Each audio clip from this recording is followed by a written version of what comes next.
Kareem from 19. Yes! Bibby. Big three-pointer for the rookie from Arizona. Big Country Reeves needs to rebound from what was a terrible season. Does everyone like basketball? With the second pick in the 1999 NBA draft, the Vancouver Grizzlies select Steve Francis from the University of Maryland. This is, with the second pick, Steve Francis, the incredibly niche Vancouver Grizzlies basketball podcast, where basically we watch old games, we break them down in breathtaking, or depending where you're coming from, painstaking detail. I'm Jeremy Allingham, a journalist and diehard hoops fan who will never, ever let the Vancouver Grizzlies go. And I'm serious, I'm a grown man who got actually angry because the Memphis Grizzlies wore the Vancouver Grizzlies jerseys. So that's me. And some might disagree that I'm a grown man, but like Jeremy, I'm Justin McElroy. I'm a journalist in Vancouver. I remember saving all the money I could when I was a kid in Victoria, taking the ferry over, going to the Sprite Zone for $13 for the upper deck, and watching them lose game after game after game. But there were some highlights. There weren't many, but there's a few of them, and we're going to go over some of those games over the next little while. The first is their very first home game. It was November 5th, 1995. The Grizzlies were undefeated in regular season franchise history, 1-0, and were about to play the Minnesota Timberwolves. Let's go to it.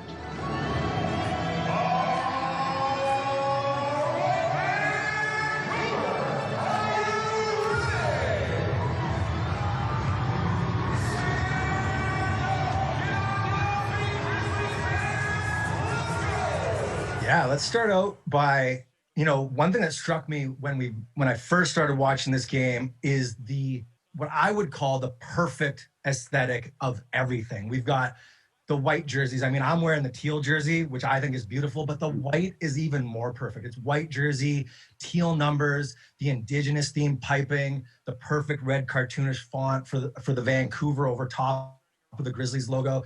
The warm-ups are unbelievable. I would pay $500 right now for those warm-ups, though they'd be worth several times more than that.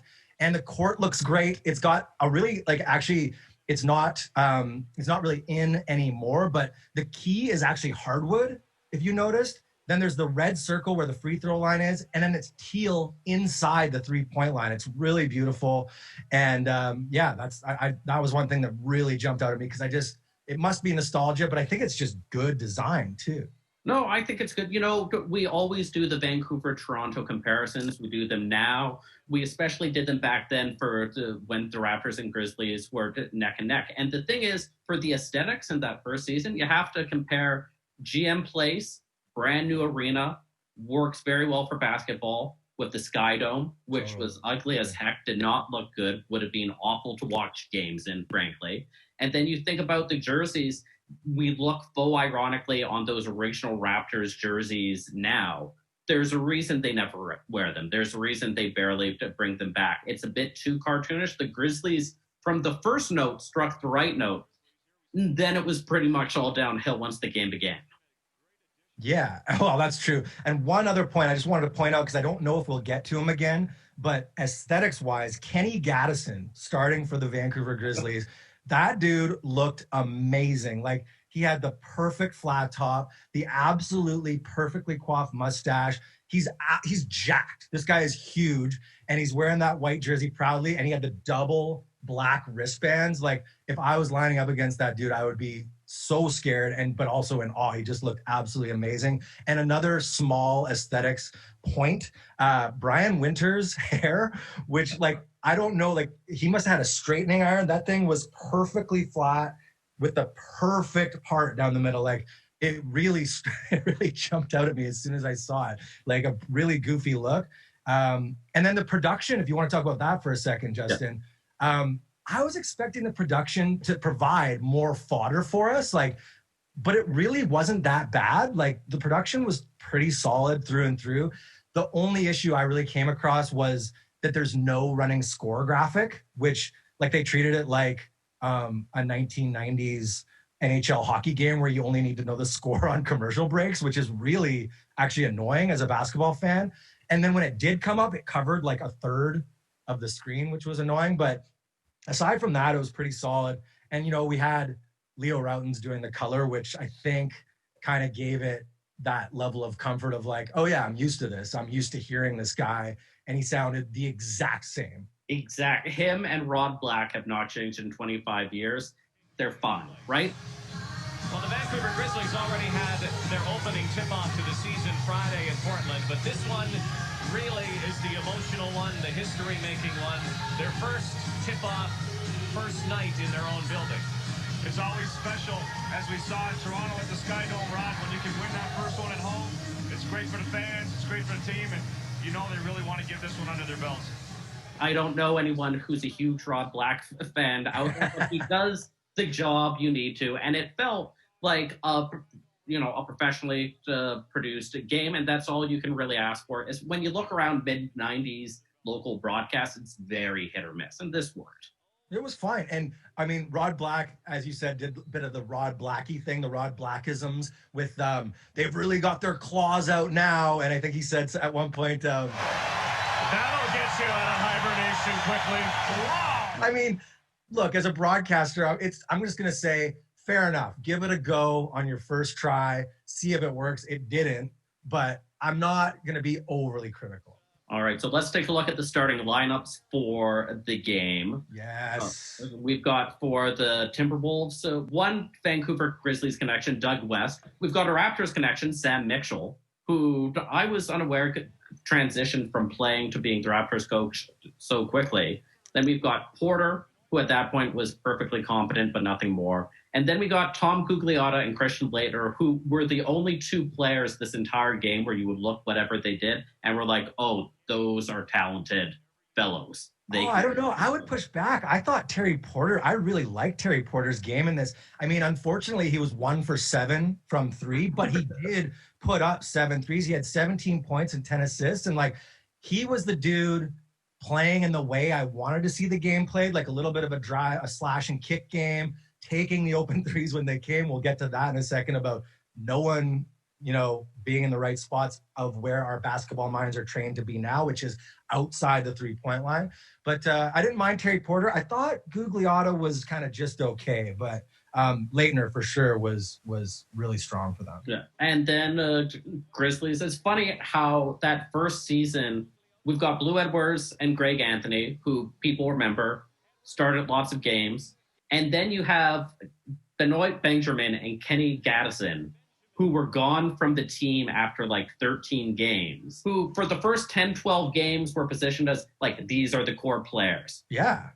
And Benoit Benjamin, he scored 29 in the season opener against Portland. And then in the first 8 minutes was the best player on the court by a mile, and then disappears. That's why I wanted to talk about him briefly now, because he won't come up again. No. He disappeared. Like, it's like he went for a drink or something. Like, it was amazing. He was great and then gone. And then he was traded in 5 weeks. And then we have Chris King, who, we talk about at the end here. And then, Greg Anthony. The thing about Greg Anthony and the thing about this expansion team and the players that they got ultimately is that they were able to protect how many players? Was it 7 or 8? It was 8. Every team in the NBA was allowed to protect 8. And it's like Greg Anthony was the best of them that season. When you go by win shares, when you go for PER, it's like statistically he was the most effective Grizzly. And it's like on a good team, he would have been fine as your 7th or 8th player, an energy guy off the bench, can provide some D, can provide some quick points. But because he was forced to do so much as the point guard and as the season went on, the main distributor, he just looked overwhelmed time after time whenever he was forced to really carry the offense. Yeah, I mean, I have to say I was really frustrated, almost, I think probably with Greg Anthony the most of any player in this game. Like, I think I just have kind of like personal qualms with his style a little bit. Like, he's got that herky-jerky jump shot. He really likes to take risks with his outlet passes, with like his entry passes. He had 4 turnovers that like felt like 7. They were so egregious. But if you look at the line, he had the best line of anyone. He almost had a triple-double. And as you pointed out, I looked at the Grizzlies stats for the season. As far as like value over replacement, he was like 5 or 6 win shares above the replacement level player, which I would say the eye test wouldn't tell me that, but clearly he's doing something right out there. And, he ended up being a pretty good backup guard for Portland when they were a real competitive team. So Greg Anthony can play for any team in the NBA, basically. Let's talk about that expansion pool a little bit, though. Like, I have to admit, the first thing I did when I saw the starting lineup was go, really? Really? That was the 5 best guys you could get from the expansion draft. And as you pointed out, then I quickly learned that, every single team protected their top 8. Like, that is a brutal deal for an expansion team. So I looked at the expansion pool to see, like, okay, who did they miss on? Who could they have had? And amazing right off the top. And I should put the caveat out there. I don't know the background of like what agents were saying and who was telling the Grizzlies they wouldn't come here. I'm sure there's all kinds of behind the scenes stuff, but just straight up, who was available? Dominique Wilkins, the human highlight reel, 35-year-old, 10-time All-Star, Hall of Famer. It actually turns out that he went to play in Greece that year. There was some sort of qualm going on between him and the Boston Celtics where he was saying they owed him money, and also probably he was scared shitless to come to Vancouver or Toronto. Yeah, you're saying you really wanted another opportunity for a veteran player to refuse to play in Vancouver? I mean, his brother came. Gerald came. Oh, remember how Gerald doesn't play in this game, but I remember they were overall, Gerald, he brings great D to the game. He's going to make a real impact. And he played 16 games, and that was it. I should point out that Neek came back the next year and put up 18 and 6 for the Spurs, so he could still play. Ron Harper, who anybody who's been watching that Bulls documentary series knows that he's a 5-time champion, great defender, not a great offensive player, but clearly a winning basketball player. Dale Ellis, the 3-point sharpshooter, who he was 35 at the time, so obviously they're thinking 5 years into the future, but Dale Ellis put up 15 points a game that season, 17 points a game the next season, and 4 years overall in double-digit scoring. That's like a 3-point bomber who would have been fun to watch. Vernon Maxwell, Mad Max, he was only 30 at the time. 7 more seasons. But yeah, they could have had more marquee guys. The best they sort of got was Byron Scott, the fourth wheel for the Lakers in the 80s, and we'll talk about him a little bit later. But ultimately, it's like, there are like 20,000 reasons why the Grizzlies ended up not working, but you wonder if there would have been 1 or 2 star players to give a little bit more sizzle other than Gerald Wilkins and Byron Scott in that first season, whether it might have helped a little bit. Yeah, and then just throwing it up to round it out, Darryl Armstrong, who wasn't highly touted at the time, but he went on to play 800 games in the NBA. That's no slouch career. And Rex Chapman, Twitter.com champion, Rex Chapman, who was a 3-point sharpshooter. Imagine Rex Chapman slotted in for Pete Chilcutt, and that's probably a couple wins a season right there. So the expansion draft was tough, but I feel like there was a little bit left on the table, as Stu Jackson was quite passionate about doing. I never with Stu. All right, let's go. Let's start looking a little bit at the game. It's not a well-played game. It is 2 bad teams. The Timberwolves were like the Timberwolves for most of their existence, which is to say not great. And it's also mid-90s basketball, which means we've got a lot of illegal defense, a lot of long twos. Oh, my God. NBA game that's pretty much based on, do you have a great point guard or a great big man? And these teams had neither of those. And so, look, it's still NBA talent, but there was only like 5 or 10 minutes of this 48-minute game where it really got into any flow where you go, this is actually exciting, dissolved of the fact that we're seeing a Vancouver NBA basketball team. Totally. And like you touched on that long twos thing. And the last thing I want to do is get into like a Daryl Morey lecture about long twos. Everyone who's an NBA fan knows about this. But I think the thing that really struck me about the long twos was how strongly it's been drilled into me as a fan that is bad.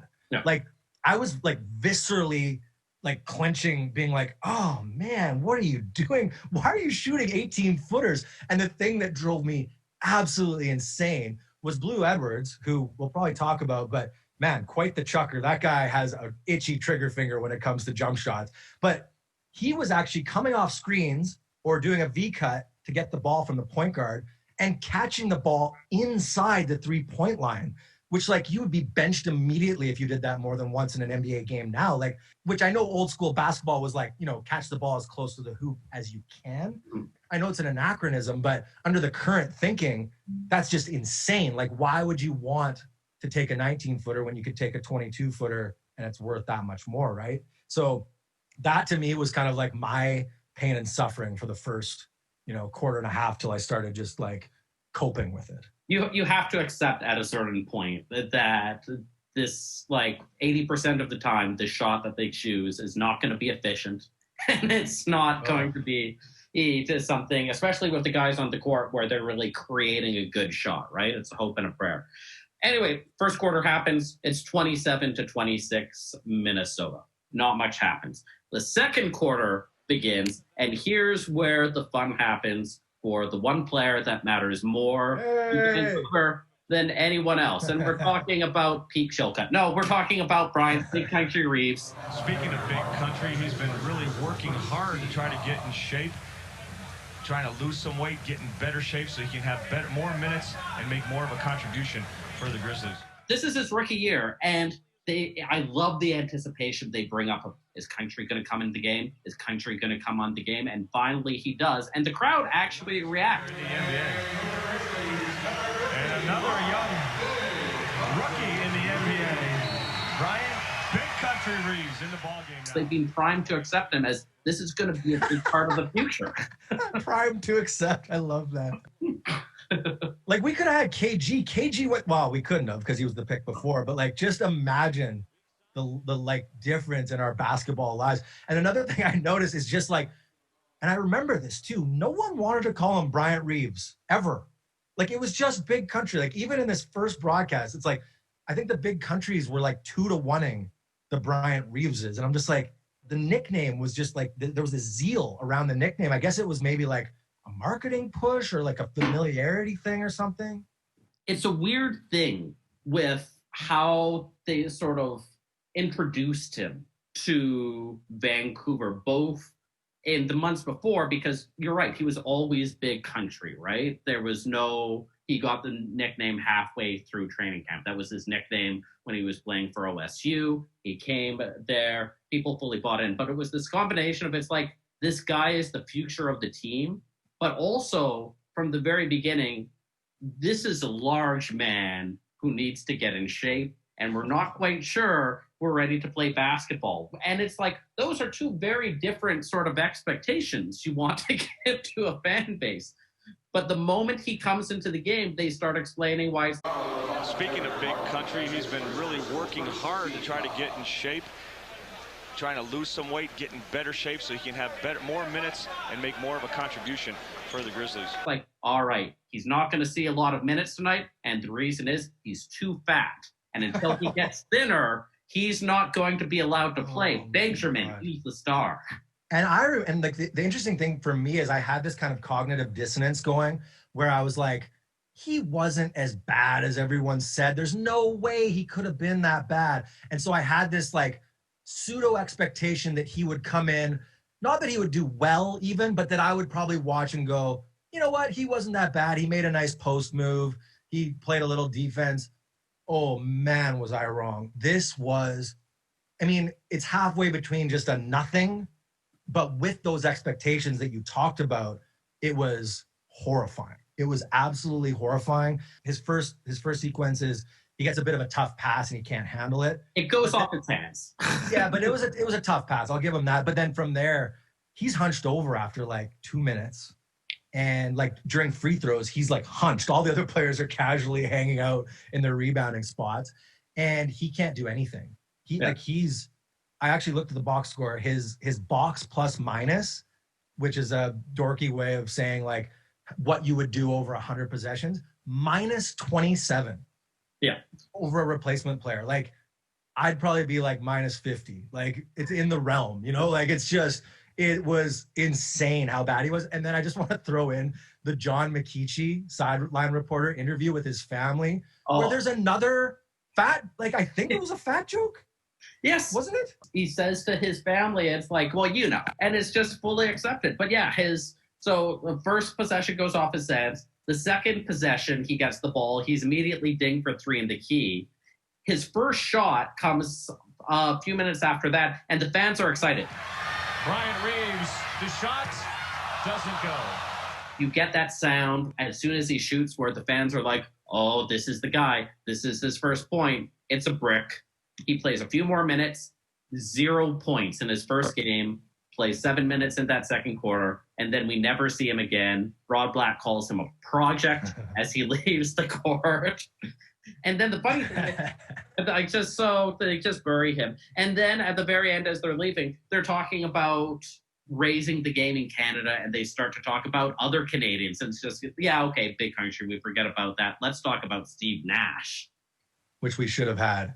I just weed the Grizzlies. I knew it was going to happen pretty quick there. One thing I got to push back on you, because this is the minutia that the people want, is that big country, the 3 in the key, Rod Black said it was big country, but I'm like 95% sure it was Antonio Harvey. The people will be writing into us, McElroy. So fine. So country played 7 minutes. He was 0 for 1. He has literally nothing going on the box score other than that. 1 turnover, 2 fouls, and apparently 1 not 3 in the key. Second quarter, again, not much other than the saga of big country happens. At the end of the quarter, Minnesota goes on a decent little run. They ended the half up 53-42. The crowd sort of quiets down there. There's a Gugliotta dunk near the end that is impressive. Leitner hits a long shot. Crowd's a little bit deflated. Again, the third quarter, I'm looking at my notes here, and I have things like there's a couple Gaddison buckets. Greg Anthony has a nice steal, and then I just have sloppy play. Yeah, if you can see my eyes glazing over, this was the part of this exercise where I was questioning what I was doing with my life. It was funny because like I'm a dad and my kids went to sleep and my wife was at work. So like this was me time, and I was having a good time until that point. And I sincerely started being like, I don't know if I can do this. This is so stupid. This is such a waste of my time. Why are we watching garbage basketball? It was so bad. It was so bad, and there's no need to talk about it any further. Third quarter, Wolves up 76-62. It's looking like 70% of Vancouver Grizzlies games in their history. It's a loss that nobody cares about, where they're clearly the inferior team. And then things start to happen. But before things start to happen, we get some interesting and possibly illegal sideline analysis. Yes. So John McKeechee, who some people may know from the BC TV days as the sports guy there, he was bringing some pretty interesting energy to that sideline reporting. You know, he interviewed Tom Arnold. He interviewed David Stern for a very strange, 28-second interview. Not McKeechee's fault. Stern seemed like he was high or something. But all of a sudden, I hear him say, on defense, when the ball goes in Christian Leitner's hands, as soon as the ball hits the floor on the dribble, watch for Greg Anthony to go and double team on him. And my ears immediately perk up because that's not something Doris Burke says or David Aldridge or any of the folks that we're used to following now. It's way too specific. Well, that would also usually be what Routens would be bringing to the package, not the sideline reporter. And I wrote a note on my notebook that was like, is he in on the huddle? What's going on here? Or and there was part of me that's like, maybe McKeechee's an unknown basketball genius who just sees the chess pieces moving in slow time or something. And then of course he does it again. And then there's a shot and he's just leaning over the huddle and he's actually watching the whiteboard X's and O's and reporting it back to the TV, which is amazing. But of course you'd be fired, not fired instantly, but you'd be reprimanded instantly because, as you know, when you watch an NBA game, they show the huddles and it's defense, defense, defense. And you're like, really? Is that all a coach does? No, they're not allowed to show the actual competitive strategy. But here's McKeechee just hey, everybody, just say no, Leitner's getting double teamed. It was actually amazing. And at the time, people would have just thought, oh, Mikichi, smart man, is always good job. Definitely not breaking the rules. That happens at the beginning of the fourth. But the Grizzlies start to bring the momentum. We get an Antonio Harvey dunk that really brings the crowd alive. Yeah, there was the Tom Arnold interview. I love, it's so mid-90s Canada that Tom Arnold is the big celebrity get for this game. And then Byron Scott has a long two. And this is one of those games, the crowd comes alive for that, where it's like Byron Scott, we talked about it briefly earlier, fourth banana for the 1980s LA Lakers, still clearly a guy who you would think could play. And this was like, Scott was the first of what we saw a lot in Vancouver, where it's like, here's the veteran who was good 3 or 4 years ago, and hopefully he's still pretty good. And for this first game, he was, he looked pretty good. Yeah, he looked pretty good. He was getting those long, we talked about the long twos, but he was nailing them. He was providing that energy off the bench. But it's just, he was the first in a long line of disappointing seventh men who were last good 4 years ago, basically. Yeah. Yeah. And I mean, like, he looks good. He talks a good game. He's a leader, but he's out the league one season after that. Like, he's just done. And you can see his minutes per game kind of dwindling. So it's just like, as guys age, they can't withstand 35, 40 minutes a game anymore. The Grizzlies really could have used 30 minutes a game out of him the way he was playing this game. And I want to mention too, that Antonio Harvey dunk was legit awesome. Mm-hmm. Like 2 feet from the middle of the key, thunder dunk. And I had been thinking to myself, what is the point of Antonio Harvey? Like, what is this guy doing? And then I see it. He spike blocks a guy, goes on the fast break, and just cranks one down. And I'm like, that's what coaches love, that, right? They're just like, oh yeah, keep this guy here. First time in 23 years, someone has said, what is the point of Antonio Harvey? So good on that. But Scott, earlier, I just want to laugh at earlier in the game, there's a segment where they talk to Byron Scott and he's like, I'm the veteran leader. I'm going to set the tone here. And he says, this team is going to be good. I think this team near the end of the year should be competing for the playoffs. And then during this time where it's now tied in the fourth quarter, Rod Black says, it feels like a playoff game. And we are all even at 79. The Grizzlies have fought their way back. I don't know if I could take this, Rod. It's only the second game of the year, and it feels like a playoff game already. It's like, what else is he going to say? Like, we're for sure not winning 30 games? Like, I mean, of course, it's ridiculous. But, like, also what we know about professional athletes is, like, they can't do it without the belief, right? Like the idea of like, no, I'm going to go to Vancouver. I'm going to be part of something that like no one's ever done before, right? Like, but yes, of course, I definitely rolled my eyes and laughed. But at the same time, I get why he did that. And I wonder when we watch future games, whether there's going to be this confidence. It's like, maybe they're going to turn the corner. Maybe this is a playoff team. And it's like, we laugh now because we know it never happens. No. This is the game where, like, tying it up, and it's like maybe they could go 2-0. There's seasons where they are like 3-3 or 4-4 at some point, but it's just constantly that carrot of maybe not playoffs, just contending for the playoffs. Or having 500 basketball. Yeah.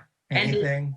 And it never happens. And so this crowd getting excited, feeling like a playoff game, they don't know. This is as good as it gets.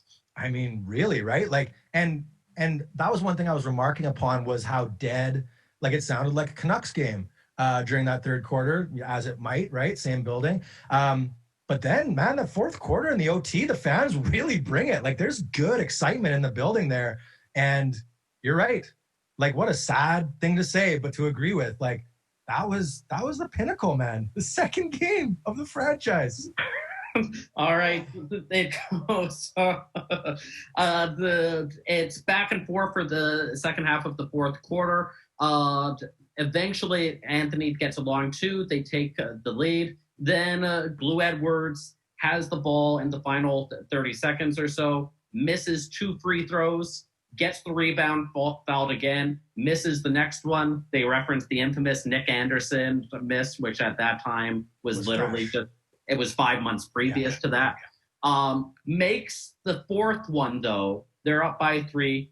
T-Wolves get a 3-pointer. Super clutch 3 from the corner for Leitner there. Leitner played really well in the fourth quarter. He was the best player in the game by quite a bit, I would say. Yeah, it's like he was the only one there where it's just that combination of athleticism, but also being able to make those shots. The coaching is kind of like messed up. Like why? Like he should have had way more touches. He was, far and away the class of that. I mean, he's only 3 years removed from the dream team at that point. So he should be peaking there. End of the fourth quarter, Anthony does a weird sort of half clutch thing, and for like 18-footer, he misses. After the buzzer, we will have overtime. Anything before we get to the climatic sequence? Anything stuck out to you, or it's like we've been sounding like this is really exciting? It's still mid-90s basketball. Yeah, so we're 88-88 going. I mean, think about that. Just that in itself, like 22 points per team per quarter. Like it's a grind, right? It's not James Harden dropping 30 points and a half, right? So the only thing that really jumped out at me about the overtime, which actually really brought out my my Grizzlies righteousness, was right near the end. I believe it's the possession where the Timberwolves tie at 98-98 subsequently, but Gugliotta has the ball on the right wing and he jumps to take a 3 and someone's in his face and he does that like rat ball thing we used to do in high school where you jump and dribble and it's not traveling. Mm-hmm. But like, as far as I know, that's always been a travel in the NBA. It was egregious. And the whole Grizzlies team is like, what's going on here? And the replacement refs, which we haven't mentioned, that the referees were locked out and they could only find enough refs to do 2 rather than 3-person crews. They miss this like egregious traveling, and it puts the Grizzlies pinnacle at risk, which, in hindsight is very stressful for me as a Grizzlies fan. But yeah, brutal non-call. That was the one thing that jumped out from OT for me. Grizzlies are sort of ahead for most of the OT. Then Porter gets a 3 to tie the game with about 20 seconds left. And then we have the end sequence. If there's one sequence that we've seen again and again as Vancouver Grizzlies fans, it's this one. There's not a lot to choose from. 18 seconds. The Grizzlies will play for the win. 11 seconds. Anthony watched by Porter. 6 seconds. 4. Byron Scott. 2 seconds. Yes! Chris King has won it for the Grizzlies. Anthony gives it to Scott. It's clear that it's like, okay, he's the veteran. He has the opportunity to get it at the buzzer. He misses it. And then with the garbage putback, having done nothing really this game, having done nothing in his career to this point, having done nothing really for the rest of the season for the Grizzlies, there's Chris King. Chris King! Chris King! Man, so totally good point on Chris King. Like, I wrote unnoticeable and ghost. Like, you don't notice him in this game hardly at all. The play is quite interesting because the Timberwolves actually pressure the Grizzlies in the backcourt, which is another thing that we don't see very often outside of, Nick Nurse. So they pressure. Blue Edwards takes the inbounds pass, and Greg Anthony comes to pick it up, as a point guard should. And you're starting to have that okay, let's get it going here. And Byron Scott initially runs out to the left wing off a screen, but then immediately cuts back down the baseline and runs off 3 pretty well set screens. It's like a hell of a play. And the ball goes halfway down. Like, that was, I'd say in 7 out of 10 scenarios, that ball goes down. Well drawn up play. And then I got an amazing backhanded tip by Chris King. It was awesome. No, just great to start. I love it. If Scott makes it, no one ever talks about Chris King. Ever. But he gets that. The fans go wild. Black says, "A city suddenly in love." Nice. That's good. I don't mind that. It's a lovely, the thing about it is it's not oversold in a way. You know, it gives the potential of, it's like, we'll be back having these memories with this winning team doing exciting things again and again in the future. And it never happens. Like this is it. Yeah, and just this is fun, man. This is so fun. It was like, then I got rid of the third quarter. Like, what am I doing with my life? And it was just like, that is fun. That is awesome. And you're right, though. I mean, it doesn't pan out. It's often not fun, sadly. But that moment was something. That was quite something. Yeah, no, and it was there. You could tell. I still remember as I was 8 years old and hearing that they were undefeated. They're 2-0. And it's like, well, clearly you don't win 2 straight games if you don't. I was unaware of small sample size. They're running the table, baby. 82-0. It's like, clearly this is going to be a competitive team now, and it's going to be a competitive team in the future. And it was just like, that is as high as it got. But it was, you know, with the benefit of hindsight, it's still a pretty good high. Oh, I mean, like, it's funny because I agree with you with my heart, but my brain's like, no, that is like a shaft job of the century. If a Chris King tip-in is the height of your Vancouver Grizzlies fandom, like, but you know what? Let's go out on a good note here, a joyous note. And you know what? It was awesome. I loved it. I loved watching it again. And, you know, seeing that moment and seeing everybody pumped, all the like 90s normcore wear in the crowd, and like Brian Winters just like almost gobsmacked that they won. And it was super fun to relive that. And man, it would be nice if we could have some more of those. It had that great like sort of 90s ragtag underdog sports movie element to it. And yeah, it's like you could see something there at the time. We know now it's tragic, but watching it then, the excitement, seeing some potential with some of the Benjamin, you know, Gaddison, Scott, Anthony, maybe there was something there. We found out pretty quickly it wasn't, but Grizzlies fans had some opportunities to enjoy more big games. One of them came basically a month later with a certain number 23 coming to town. But we'll get to that next time. Yeah, let's do it. So thanks a lot for tuning in to the premiere edition of With the Second Pick, Steve Francis. I'm Jeremy Allingham. And for Justin McElroy, thanks for listening.